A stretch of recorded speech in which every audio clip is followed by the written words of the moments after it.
আসসালামু আলাইকুম বন্ধুরা, কি অবস্থা? আমাদের নতুন একটা প্রোডাক্ট চলে আসছে। আমাদের নতুন একটা ফ্লপ ডিস্ক এটা চলে আসলো। চলেন দেখি এটা আনবক্সিং করি, কি অবস্থা আছে।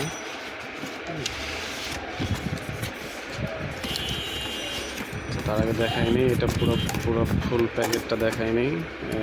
এটা হলো full packet Fuji Japan flop disk.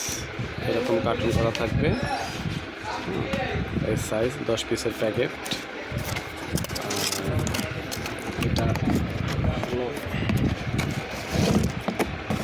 হলো মাল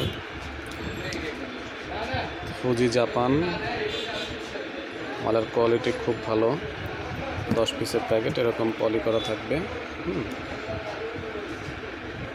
এই যে দানাগুলোও খুব সুন্দর, প্যাকেজিংটা অনেক সুন্দর। যদি কারো লাগে তাহলে যোগাযোগ করতে পারেন।